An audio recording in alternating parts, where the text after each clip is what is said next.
네, 감사합니다. 오늘 하나님께서 저와 여러분들에게 주시는 말씀 신명기 10장이죠. 12절에서 13절 말씀인데 가정이 평안하고 행복해지려면 그 다음에 답이 있을 것 같아요.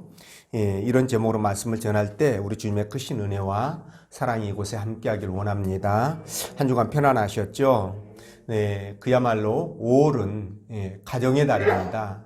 5월 5일이 어린이날, 5월 8일은 어버이날, 그리고 5월 15일은 스승의 날, 또 그리고 가정의 날, 그리고 5월 21일은 무슨 날이죠? 부부의 날 이렇게 되어 있습니다. 그러니까 5월달 되면은요, 이제 돈이 좀 많이 들 것 같아요. 돈이 좀 많이 들긴 하지만 그래도 이런 기회를 통해서 내 사랑하는 가정을 돌아보고 또 내 가정이 얼마나 소중한지를 깨닫게 되는 그런 시간이 되어서 유익함이 더 크다. 저는 그렇게 생각을 하고요. 어쨌든 이 가정은 내 몸과 마음 그리고 영혼이 그리고 평안해지고 그리고 행복의 출발점이 되는 곳이라는 거지요. 그래서 가정이 안정되고 평안해야 밖에서도 모든 일들이 잘 되게 되어 있습니다. 그래서 여러분들은 이런 가정을 굉장히 소중하게 생각해야 되고 또 가꾸어야 되겠죠. 그런 여러분 되시길 바랍니다. 자, 하나님께서 오늘 본문 말씀을 통해서 다음과 같은 두 가지로 은혜를 주셨는데 그 첫째가 하나님을 잘 경외하고 섬겨야 된다는 것, 그리고 두 번째는 하나님의 명령과 규례를 떠나면 안 된다. 그 명령과 규례를 지켜야 된다는 것이죠. 자, 사랑하는 여러분, 하나님은 우리를 행복하게 살라고 창조를 하셨습니다. 자, 그 행복을 담을 수 있는 그릇이 뭐냐면 가정이에요.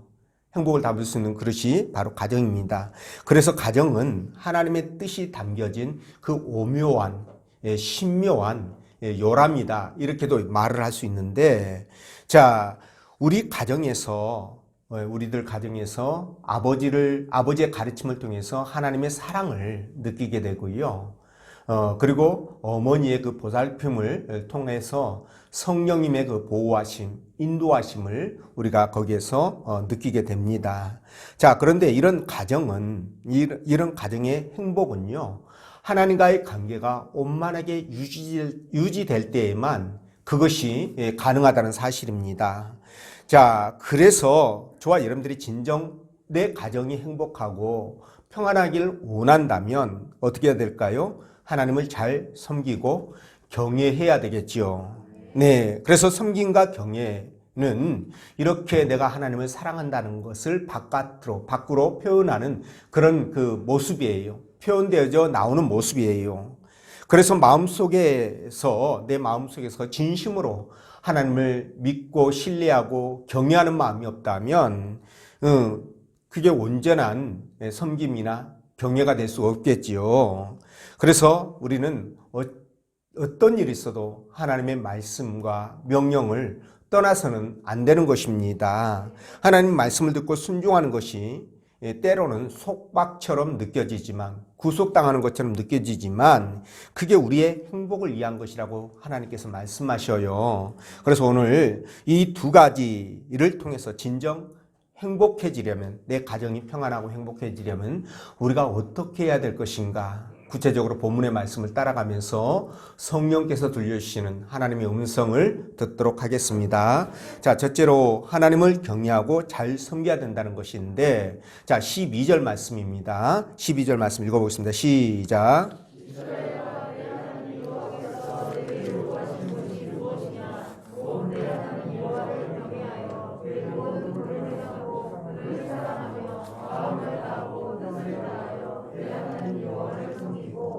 아멘. 자, 우리 인생의 주관자가 누구십니까? 하나님이시죠. 자, 그렇기 때문에 우리가 행복하게 살기 위해서는 하나님을 경외하고 잘 섬겨야 된다라고 말씀을 드렸는데, 자, 하나님을 경외하는 것이 어떤 것일까요? 어떻게 하는 것이 하나님을 경외하는 것일까요? 자, 성경에서 이 경외하다라는 이 언어적 의미가 두려워하다 또는 깜짝 놀라다 이런 뜻이거든요. 그러니까 이런 뜻을 감안해 보면 하나님을 경외하는 것은 우리가 두렵고 떨리는 마음으로 하나님을 대하고 섬겨야 된다는 것을 것이라는 것을 알 수가 있습니다. 자, 이렇게 여호와를 경외하는 것은요, 두려움이 따를 수밖에 없습니다. 왜 아니 그러겠습니까? 하나님께서 온 세상을 창조하셨고, 그죠? 우리의 생사화복을 주관하는 것은 물론이거니와 마지막 때에는요, 심판을 통해서 악인은 영원한 영벌에, 그리고 저와 여러분들 같은 의인들은 정말 영원한 그 복락의 천국으로 인도하시는 분인데 어찌 우리가 그분이 두렵지 않겠습니까? 뿐만 아니라 우리가 죽으면 그 사후세계까지도 그분이 통제하시고 간섭하시고 주관하시는데 어찌 두렵지 않겠냐는 거예요. 근데 사실 더 두려운 것은 이거보다도 그분이 우리의 모든 것을 아신다는 겁니다. 예모를 보고 판단하는 것이 아니라 우리의 중심을 보고 알기 때문에 우리의 관절과 골수를 찔러 쪼개기까지 하죠. 거기다가 우리의 생각과 마음을 감찰하시니까 누구도 하나님을 속일 수 없다는 거예요. 이게 더 두려운 것입니다. 자, 요셉의 형들이 그 요셉을 장사꾼들에게 팔아버렸죠. 그리고 그의 아버지에게는 그냥 짐승에게 물려 죽었다라고 이렇게 거짓말로 속였는데 먼 훗날에 애굽에서 그들의 죄가 밝히 드러나지 않습니까? 그죠? 그래서 하나님은 죄를 드러내실 뿐만이 아니라 그 죄를 심판하시는 분이시기 때문에 그래서 우리가 하나님을 두렵고 떨림으로 그분을 경외하고 섬겨야 되는 거예요. 자, 그러나 한편으로 하나님이 어떤 분이시죠? 저와 여러분들을 만드신 우리의 아버지 되십니다. 여러분도 그렇게 인정하시죠? 자, 불신자들에게는요, 분명 하나님이 누구도 범죄할 수 없을 만큼 두렵고 무서운 그런 하나님인 건 맞습니다. 그렇지만 사랑하는 자녀들에게는 그분이요, 그런 모습이 아닙니다. 너무나 자비롭고 인자하시고 또 우리를 살리기 위해서 그분의 참 아들이신 예수 그리스도를 이 땅에 보내서 십자가에 못 박혀 죽이시기까지 하신 그분의 사랑을 우리에게 아낌없이 보여주신 그런 분이시라는 거예요. 그런 아버지시라는 겁니다. 자, 그 무서우신 하나님이 왜 우리에게는 이렇게 간대한 모습으로 나타나실까라는 겁니다. 그건 간단해요. 그분이 우리의 아버지가 되시고 그리고 우리는 그분의 자녀이기 때문에 그렇습니다. 믿으시죠? 다시 말해서 부자관계이기 때문에 그렇다는 거예요. 목사님, 저는 여잔데요. 여자도 자식으로 들어가는 겁니다. 네. 자, 그래서 여러분, 부모는 자식이 아무리 잘못해도요, 그 자식을 죽으라고 밀쳐내거나 생명을 끊지는 않습니다. 물론 징계는 있죠. 징계가 없다면 참 아들이 아니라고 그렇게 말씀하셨잖아요. 그러니까 징계는 있습니다. 잘못한 것에 대해서 책임을 묻는 것은 공의의 하나님 되신 그분의 성품에 부합한 거예요. 아니, 그 잘못에 대해서 책임을 묻지 않으면 하나님이 아니시죠. 그러니까 우리가 잘못한 것에 대해서 하나님께서 매를 드시고 매를 때리는 것은 당연하다는 겁니다. 잘못을 하고도 회개하지 않으면 이렇게 징계를 하시잖아요. 근데 이 징계가 때로는 우리 육신의 질병으로 나타나거나 또는 사업의 실패로 나타나거나 때로는 내 자녀들을 통해서 나타나거나 이런 여러 가지 면에서 우리에게 어려움과 고난으로 그렇게 다가옵니다. 그러나 우리가 회개하고 하나님 앞에 회개하고 정말 두 손 들고 돌아오면 어떻게 됩니까? 무슨 죄를 지었어도 그분께서 우리를 용서해 주신다라고 이사야 44장 22절에서 말씀하십니다. 뭐라고 말씀하셨습니까? 내가 내 허물을 빽빽한 구름같이 내 죄를 안개같이 없이 하였으니, 그러니까 네 죄가 아무리 많아도 내가 다 그것을 안개처럼 구름처럼 없애줬으니까 그냥 돌아오라. 왜 돌아오라고 그럽니까? 내가 너를 구속하였기 때문에 그냥 오라는 거예요. 값없이 돈 없이 와서 젖과 포도주를 사라는 겁니다. 이분이 바로 우리의 하나님이셔요. 왜 이렇다고요? 그분이 우리의 아버지가 되시기 때문에 그렇다는 겁니다. 이해가 되시죠? 자, 그렇다면 우리가 이분에 대해서 어떻게 대해야 될까? 어떻게 이분을 만나고 어떻게 우리가 생각해야 될까 이거죠. 아까 말씀드린 대로 불신자들에게는 아주 무섭고 두려운 하나님인 것은 맞지만 그러나 저와 여러분들에게는요 한없이 자비하시고 은혜가 많으신 분이라고 그랬죠. 그래서 그분에 대해서 무한 신뢰를 해야 돼요. 무한 신뢰와 의지를 통해서 그리고 그분을 사랑으로 그렇게 대하고 섬겨야 된다는 겁니다. 이해가 되시죠? 자, 제가 이런 예를 들어보겠습니다. 자, 자식은요, 그 아버지에 대해서 무한 신뢰를 하죠. 보통 우리가 자녀를 키워봐서 알지 않습니까? 우리 어릴 때 자녀들 보면은 엄마 아빠가 어딜 가자고 하면은요, 묻지도 따지도 않고 따라 나서죠. 아니, 그러다가 아버지가 저를 팔아버릴지, 어디 가서 그냥 죽여버릴지, 저수지에다 빠뜨릴지 어떻게 합니까? 근데 아이는 그것에 대해서 단 1점도, 단 1도 의심하지 않고 그냥 따라 나선다는 거예요. 왜? 왜 그렇습니까? 아버지니까 그래요. 아버지니까. 아버지는 바로 그런 분이십니다. 아버지는 항상 나에게 선한 곳으로, 좋은 곳으로 채워주시고 절대로 해코지 않는다는 것을 자녀들도, 어린 자녀들도 본능적으로 아는 거예요. 자, 그렇다면 우리가 하나님을 대할 때 어떻게 대해야 됩니까? 바로 그런 마음으로 대해야 되는 겁니다. 우리 하나님은 나에게 약속하신 것은 단 하나도 땅에 떨어지지 않고 결단코 이루어 가시는 분이시다. 그 약속을 지키시는 분이시다. 절대로 하나님을 내가 믿고 의지하면 그분이 반드시 나를 선한 길로 인도해 가실 것이다. 이런 확신과 믿음 말입니다. 이런 확신과 믿음을 갖고 우리가 하나님을 섬겨야 되는 거예요. 이게 마땅히 우리가 해야 될 본분입니다. 이렇게 하나님을 섬기는 것입니다. 이해가 되시죠? 그래서 하나님을 경외하고 잘 섬기게 되면 여러분 하나님과의 관계에서 영적인 관계가 이렇게 풀리고요. 원만해지면 우리 몸도 마음도 안정을 찾게 됩니다. 반면에 우리가 하나님을 떠나거나 하나님 앞에 범죄해서 꺼림칙하거나 이러면 어떻게 될까요? 좀 찝찝한 마음 남아있죠. 마음이 편안하지 않아요. 밖에 나가도요 불편합니다. 일이 잘 안 돼요. 이렇게 되는 것입니다, 여러분. 그래서 우리가 정말 내 마음이 안정되고 평안한 삶을 살기 위해서, 내 가정이 정말 평안하고 행복한 삶을 살기 위해서는 하나님과의 관계가 무엇보다도 우선한다는 것을 여러분들이 꼭 기억하셔야 됩니다. 성경은요, 하나님께서 우리를 부르신 목적 중에 하나를 분명하게 뭘로 말씀하시냐면 바로 복을 주시기 위함이었다라고 말씀하셔요. 이사야 51장 2절 보면 너희 조상 아브람과 너희를 낳은 사라를 생각하여 보라. 아브람이 혼자 있을 때 내가 그를 부르고 그에게 뭘 주었다? 복을 주어서 창성하게 했다라고 말씀하셔요. 자, 여기서 창성이라는 말이 무슨 말일까요?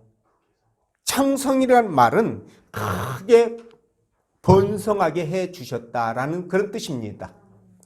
자, 그렇다면 여러분 이렇게 하나님께서 우리에게 복을 주시는데 특별히 하나님을 경외하는 자들에게 복을 주신다라고 시편 115편 13절에 말씀하셔요.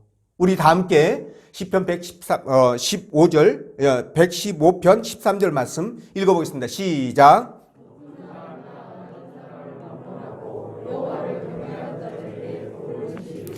아멘. 여호와를 경외하는 자에게 무엇을 주시겠다고요? 복을 주신다라고 분명히 말씀하고 있지 않습니까? 그래서 그 복에 대하여 13절 이하에서 시편 115편 13절 이하에서 구체적으로 말씀을 하시는데 바로 너희와 너희 자손들을 더욱 번창케 하겠다라고 약속하셔요.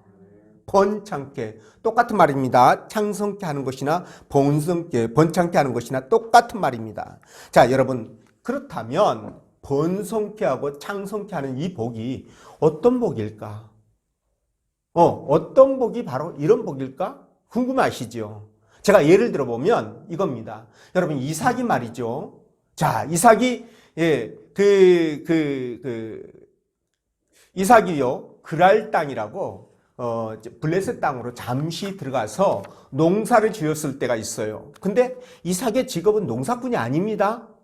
양이나 염소를 치는 목동이에요. 대대로 아브라함 이래로, 그렇죠? 그런데 거기 가서 농사를 짓는데요, 놀랍게도 본토 토착민들이 있죠. 그 사람들은 농사꾼이에요. 근데 그들이 짓는 것보다 무려 몇 배?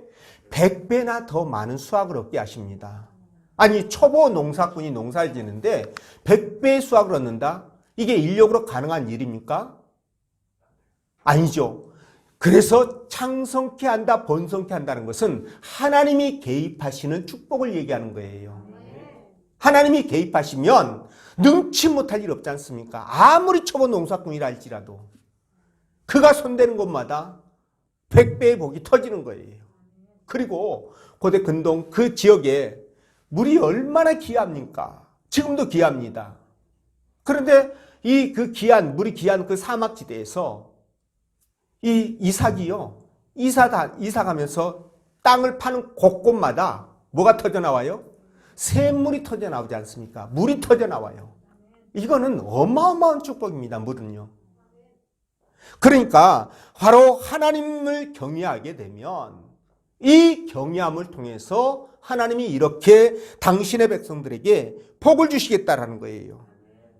하나님을 경외하며 믿음으로 살게 되면 진짜 당신의 자녀들 범사에 그 사업장과 직장이 복을 받게 되겠죠. 자녀들이 잘 되는 역사가 일어날 수밖에 없습니다. 물론 중간중간마다 내 욕심과 탐욕 때문에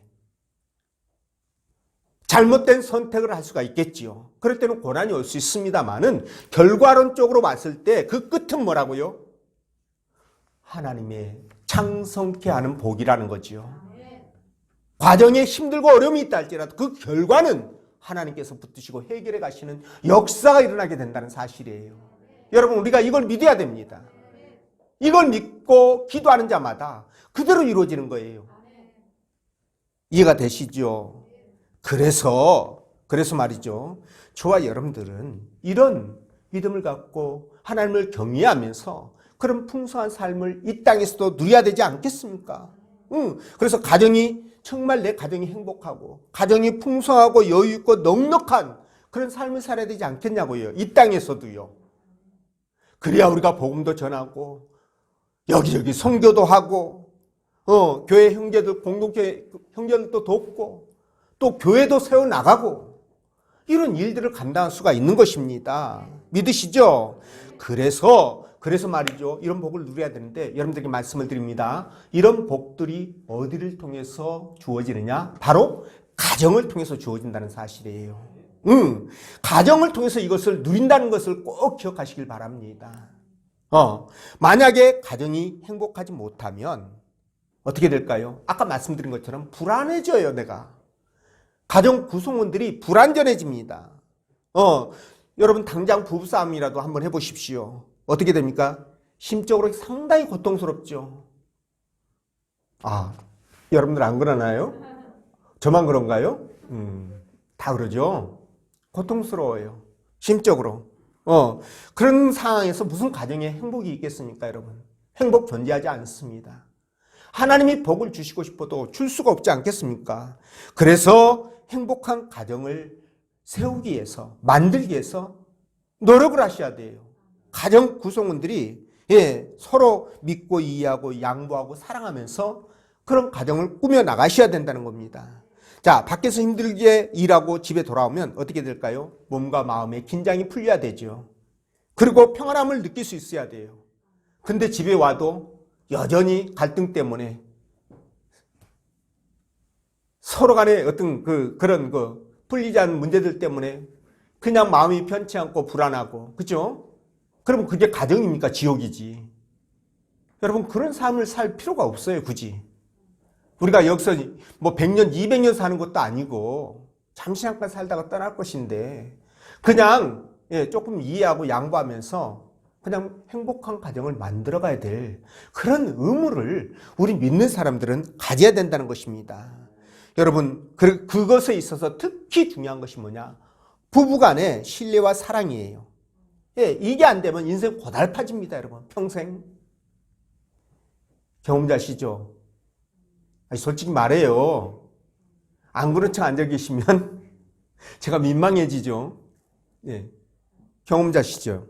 네, 그렇습니다. 그래서 신앙은요, 이런 것들을 담보해줘요. 보장을 해줍니다.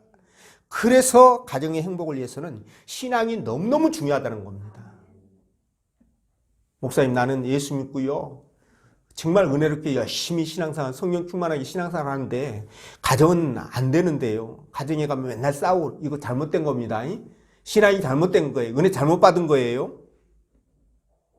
하나님이 역사하시면, 성령이 내 안에 계시면 그렇게 나타날 수가 없어요.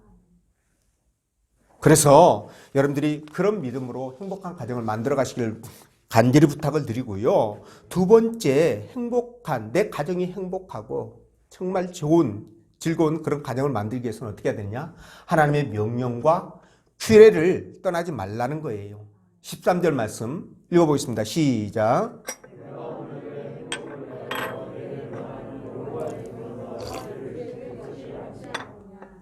아멘. 자, 오늘 본 말씀을 통해서 우리가 중요한 사실을, 이 말씀을 통해서 중요한 사실을 깨닫게 되는데, 자, 그게 뭐냐?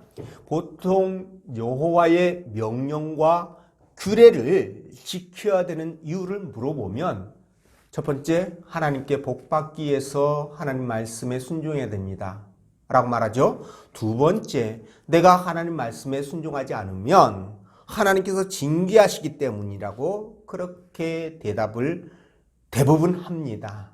그런데요, 오늘 이 본문의 말씀은 우리에게 전혀 다른 정보를 주시는데, 그게 뭐라고요? 그렇게 하나님의 명령과 규례를 지켜야 되는 이유가, 우리가 하나님 말씀에 순종해야 될 이유를 뭐라고 말씀하시느냐? 바로 내 행복을 위해서라는 거예요. 나의 행복을 위해서 네가 하나님 말씀, 내 말씀을 지키고 명령을 따라라, 이겁니다. 여러분, 이 말씀 이해가 되시나요? 하나님을 위해서 지키는 게 아니라 네 자신을 위해서, 내 가정의 행복을 위해서 하나님 말씀을 따르고 지켜라, 이 말씀이에요. 자, 이 말씀 여러분 당연하지 않습니까? 왜 당연하냐면, 자, 보세요. 하나님께서 우리를 만드셨어요. 하나님이 최초로 에덴 동산에서 최초로 뭘 만드셨습니까? 아담과 하와를 만드셨죠. 다시 말해서 가정을 만드셨습니다. 자, 그런데 이런 하나님이 저와 여러분들에 대해서 얼마나 잘 알겠습니까? 속속들이, 아까 말씀드렸잖아요. 하나님은 중심을 보신다고. 그죠? 속속들이 너무너무 잘하신다는 거예요. 근데 이런 분이 당신의 명령과 규례를 따라라, 지켜라, 이렇게 말씀하셨다면 거기에는 반드시 우리에게 큰 이익이 있다는, 유익이 있다는 것을 알려주는 것입니다. 네. 그래서 그 유익을 말씀하시는데 그게 뭐라고요? 내 가정의 행복, 나의 행복이라는 겁니다. 자, 그런데 이렇게 하나님의 말씀을 지키고 따르면 우리에게 이렇게 복이 되는데요. 사실은 수많은 사람들이, 많은 예수 믿는 사람들이요, 하나님 말씀을 따르고 순종하는 것에 대해서 굉장히 부담스러워합니다. 아주 무거운 짐으로 생각해가지고 교회를 떠나는 경우들이 많은데요.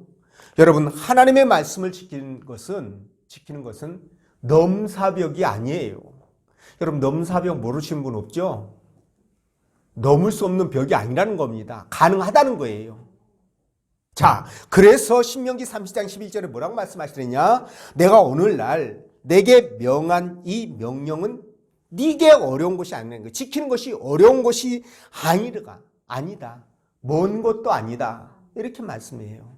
지키려고 하면 뭐다? 지킬 수 있다라는 거예요. 자, 우리가 말이죠, 이 명령을 지키는 것, 하나님 말씀에 순종하는 것은 사실은 억지로는 안 됩니다. 억지로는 지킬 수 없어요. 물론 얼마 동안은 가능해요, 내 의지로. 그런데 그게 지속적일 수가 없다라는 거예요. 때가 되면, 그때가 언제일지는 모르겠지만 개인에 따라 다르겠죠. 때가 되면 뒤로 발라당 넘어지죠. 그걸 조금 고상한 말로 번아웃 됐다 이렇게 얘기를 합니다.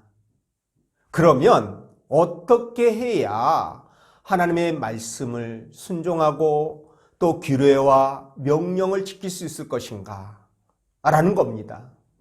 여러분, 이것은요 정말 그 아버지를요 내가 완전히 믿어버리고 아까 어린아이처럼 완전히 믿어버리고요 하나님을 사랑하면 그분의 명령과 계명을 지키는 것은 결코 어려운 일이 아니에요. 자, 제가 예를 들어 보겠습니다. 제가 아는 사람이 조금만 움직여도 굉장히 피곤해하고요. 회사에서 늦게 오면 힘들어가지고 핵객되는 그 저질 체력이었는데, 예, 연애를 하고부터는요, 밤늦게 와도 피곤한 줄도 모르고, 아주 쌩쌩하거든요. 자, 이걸 보면 모든 것이 다 이 마음의 문제라는 것을 알 수가 있어요. 내 마음의 문제.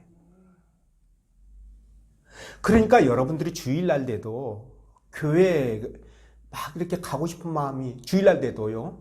두 가지 마음이 있을 수 있어요. 하나는 교회 가고 싶어가지고 막 안달이나 이렇게 밤이 이렇게 빨리 안 새나 얼른 교회 가야 되는데 형제들 보고 말씀 보면서 설교 들으면서 은혜 받으면서 또 내 그 성령도 충전하고 은혜도 충전하고 이렇게 해야 되는데 왜 이렇게 날이 안 밝고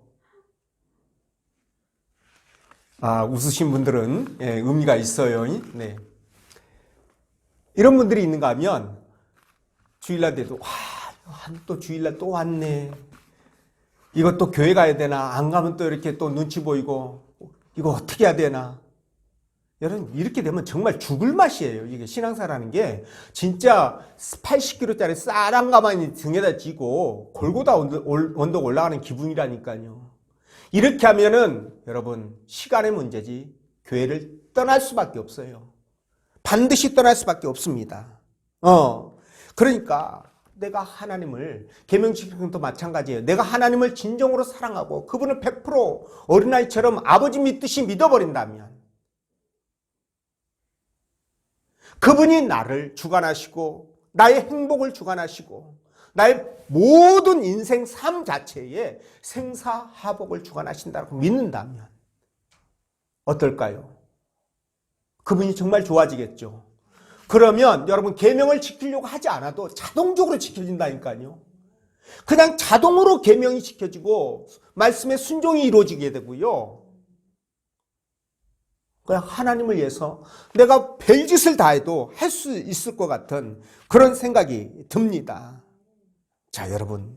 그래서 그렇게 신앙생활을 하면서 살아가야 되는데, 자, 여러분. 제가 정말 가슴 아프게 생각하는 것 중에 하나가 교회 내에서 신앙생활을 하는 것을 굉장히 무거운 짐으로 이렇게 여기면서 이렇게 교회에 나오시는 분들을 보면 그게 가슴 아파요. 예, 저는 영적 체험과 그리고 이 말씀을 통해서 진짜 하나님이 살아계시고 천국과 지옥이 있다라는 것을 확신하고 있거든요. 그리고 우리가 이 땅을 떠나면 내가 이 땅을 떠나면 바로 주님 계신 그 천국으로 올라가서 영원히 그 아름다운 것, 좋은 것들을 누리게 된다는 것을 저는 100% 믿거든요.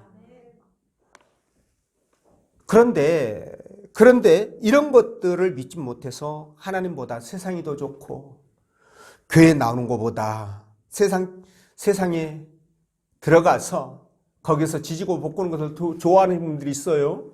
교회 공동체 내 형제들 사랑하는 것보다 밖에 있는 친구들도 좋아하는 사람이 있습니다. 분명 이 사람들도 얼마 못 가 배교하게 될 것이고 세상으로 돌아가게 될 것입니다. 여러분들은 그러나 절대 그렇게 해서는 안 됩니다. 무슨 일이 있어도 이 끈을 붙들고 있어야 돼요. 하나님 앞에. 왜냐하면 우리 한치 앞을 모르잖아요. 당장 내일 무슨 일이 벌어질지 모르는데 하나님을 떠나면 어떻게 합니까? 신앙이 그렇게 엉망이면서도 절이 당당한 거 보면 무슨 배짱인지 모르겠어요. 여러분 제가 코로나 때 대면 예배를 고집했지 않습니까? 자, 이렇게 대면 예배를 고집한 것은 비대면 예배라는 생뚱맞는 말도 안 되는 그런 용어들을 가지고 예배 드리는 것이 결코 예배가 아니라고 생각했기 때문이에요. 하나님 나라 백성이라는 증거가 바로 예배입니다. 그리고 이 예배는 우리가 마땅히 드려야 될 의무이기도 하지만 여러분, 교회에서 함께 예배 드리지 않으면 그나마 교회에 나오지 못할 확률이 매우 높기 때문에 그래요. 사단이 가만두겠습니까? 사단이 절대 가만두지 않죠. 그 결과 어떻게 됐어요? 코로나를 핑계로 나오지 못하는 분들 다 떨어져 나갔습니다. 지금 세상으로 돌아가고 말았는데 정말 가슴 아픈 일이죠. 자, 이제 저들에게 남은 수순이 뭘까요? 하나님의 징계입니다.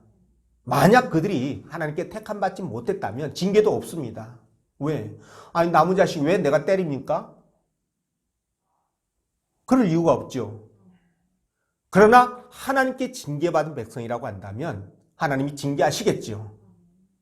자, 그걸 깨닫고 돌아오면 그때라도 늦지 않습니다. 그러나 반응 없이 계속 그렇게 간다면 이제 영원한 멸망의 길로 들어갈 수밖에 없습니다. 자, 그래서 세상에 몰입해가지고 세상을 즐거워하거나 또 우선하면 절대 안 된다는 거예요. 여러분, 말씀대로 세상에는요, 일락이 있습니다. 일락 아시죠? 그 일락은 우리에게 일정한 부분에서 만족과 쾌감을 줘요. 그렇기 때문에 사람들이 그것을 쉽게 못 벗어납니다. 중독이란 말이 그래서 나온 거예요. 아시죠? 뭐 도박 중독, 마약 중독, 그죠? 또 뭐가 있나요? 그런 도박들, 술 중독 이런 것들이 있는데 그 도박이나 그런 중독들이 바로 일락입니다. 이걸 못 벗어나는 거예요. 그런데 디모데전서 5장 6절에서는 뭐라고 얘기하시는 줄 아세요? 일락을 좋아하는 자는 살았으나 죽은 자다. 이렇게 말씀하거든요. 우리 껍데기를 보면 살아있는 것 같아요. 근데 우리 영을 보면 어떻게 됐다? 죽었다라고 얘기하셔요. 자, 그렇기 때문에 우리는요, 예수 믿고 구원받기로 창세 전부터 이미 하나님께 예정되고 작정된 대단한 사람들이에요.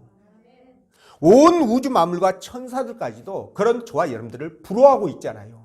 물론 지금은 이 한계 속에 그 한계를 느끼는 이 육신을 입고 있기 때문에 지금이야 뭐 천사가 훨씬 우리보다 나은 존재처럼 보이죠.